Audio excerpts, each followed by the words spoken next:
São 18 horas em Paris, 16 em Bissau. Está a ouvir a RFI em português. Neide Ribeiro.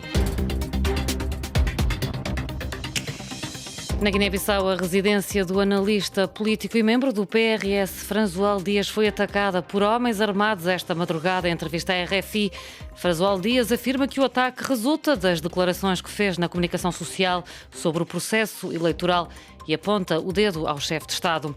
Nos Estados Unidos, 4 membros do grupo de extrema-direita Proud Boys foram considerados culpados de conspirar para cometer sedição pelo ataque de 6 de janeiro de 2021 no Capitólio.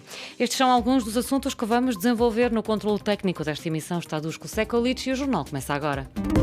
RFI, a rádio do mundo. Em Bissau, a residência do membro do PRS, François Dias, foi atacada esta madrugada por homens armados que incendiaram ainda a viatura do analista político. Em entrevista à RFI, François Dias admitiu que o ataque resulta das declarações que fez recentemente sobre o processo eleitoral no país, apontando o dedo ao chefe de Estado guineense. O porta-voz da ONGT, principal sindicato do país, Boubacar Touré, condenou esta agressão.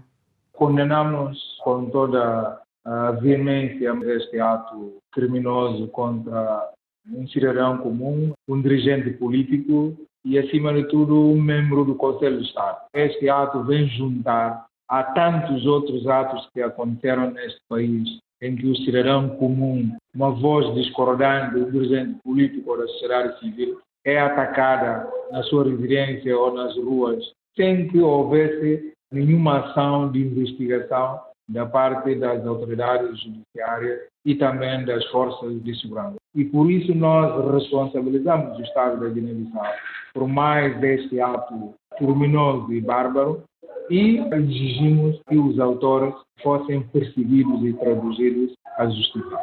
Este ato tem a particularidade de acontecer numa altura em que o país se prepara para a realização das eleições legislativas previstas para o dia 4 de junho. Quando ocorrem acontecimentos desta natureza na véspera das eleições, é um sinal desencorajador para que tenhamos eleições livres, justas e transparentes. Mas não é só este acontecimento. Ainda hoje nós assistimos mais um outro ato de ataque, de assalto à sede da maior central sindical, a UNTE, por homens armados, supostamente para instalar um outro dirigente sindical que supostamente proclamou como secretário-geral desta organização sindical. Tudo isso são acontecimentos gravíssimos que atentam contra o Estado de Direito.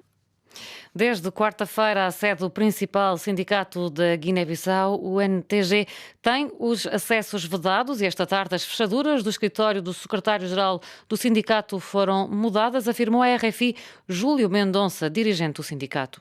A partir das 20 horas da noite de quarta-feira, fomos surpreendidos com a invasão da polícia, em que invadiram a nossa sede e impediram as pessoas a entrar. Ontem, todo mundo foi lá, ninguém estava na altura de nos informar o porquê da presença das polícias.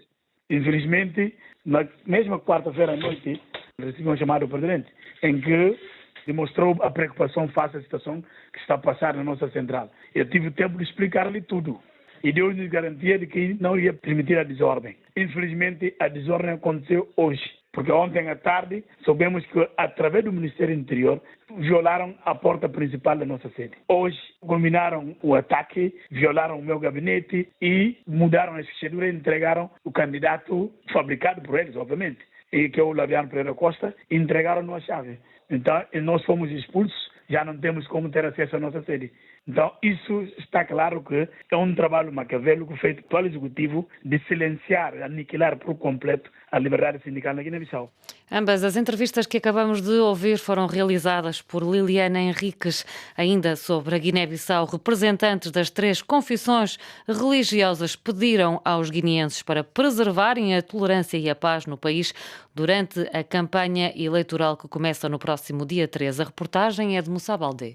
As igrejas católica, evangélica e muçulmana emitiram hoje uma exortação aos políticos e aos eleitores no sentido de tudo fazerem durante a campanha eleitoral, mas mantendo sempre a paz e a tolerância na Guiné-Bissau. A exortação foi tornada pública numa declaração lida pelo padre Antônio Mbombo, vigário-geral da Diocese de Bissau, na presença de líderes das outras duas confissões religiosas.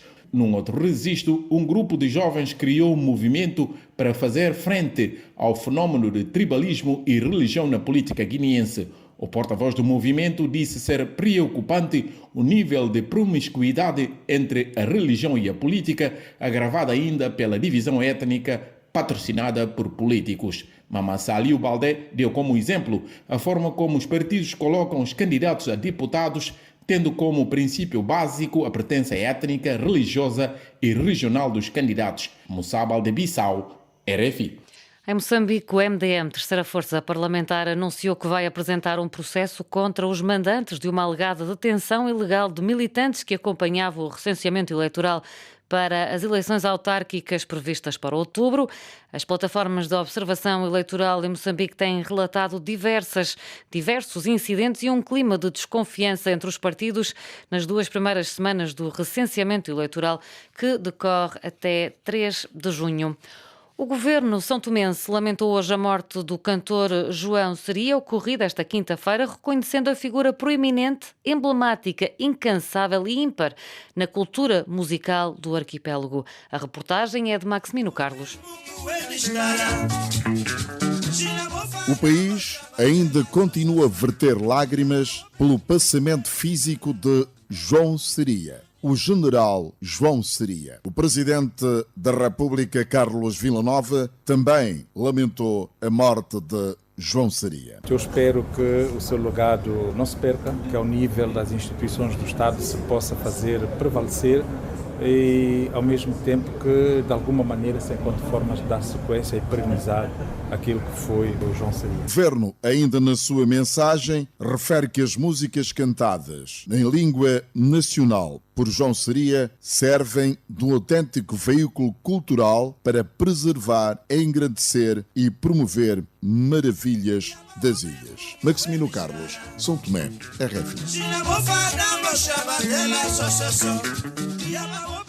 O Festival Internacional de Literatura e Língua Portuguesa decorre em Lisboa até domingo sob o tema Centro e Fugas. Esta tarde tem lugar uma mesa redonda à volta da construção da cidade na perspectiva pós-colonial, com vista a refletir sobre os contrastes existentes entre o centro e os subúrbios da capital portuguesa. O curador do festival, António Brito Guterres, lembra que Lisboa, como cidade democrática, continua a ter uma forma de assentamento das pessoas coloniais. O festival este ano tem como tema Centrifugas, é um festival de literatura e de língua, né? E faz também esta analogia entre centro e periferia, no sentido em que há um certo português formal, formalista, que domina o centro da cidade e as instituições que tomam decisões, né? Que têm capacidade de tomar decisões sobre o futuro de todos, e a periferia, que é 5 vezes maior do que a cidade central, que é o que acontece na área metropolitana de Lisboa, e que tem uma diversidade de formas de estar, de linguagens e de pôr o corpo muito diferentes daquele centro institucional que toma decisões. Então há assim um bocado esta analogia e pensar um pouco como é que uma cidade como Lisboa, numa época de pós-colonização, ou seja, como é que depois do 5 de Abril, numa cidade que é democrática, ela acaba por ter uma forma de assentamento das pessoas que na verdade é um bocado colonial, no sentido de depois também, por consequência das guerras, etc., não é? Lisboa foi um espaço de migração muito grande para pessoas que vieram também de África e criou uma espécie de periferia, não é? E espaços segregados de pessoas negras. Então, também faz esta analogia, não é? De como é que, vai na questão da língua, também de como é que isso ocorre num momento não colonial, não é? O curador do Festival Internacional Literatura e Língua Portuguesa, António Brito Guterres, entrevistado aqui por Lígia Anjos. A Organização Mundial da Saúde declarou esta sexta-feira o fim de emergência global para a pandemia da Covid-19. O diretor-geral da organização anunciou que foi levantado o nível máximo de alerta, aceitando a recomendação do Comitê de Emergência. Nos Estados Unidos, 4 membros do grupo de extrema-direita Proud Boys, entre os quais o líder Henrique Tarrio, foram considerados culpados de conspirar para cometer sedição pelo ataque de 6 de janeiro de 2021 ao Capitólio. A terminar, o líder do grupo Wagner ameaça retirar as unidades da cidade ucraniana de Bakhmut, na região oriental de Donetsk, na próxima semana, devido à falta de munições e às pesadas baixas nas fileiras, admitiu hoje Evgeny Prigozhin. E é o ponto final neste bloco informativo.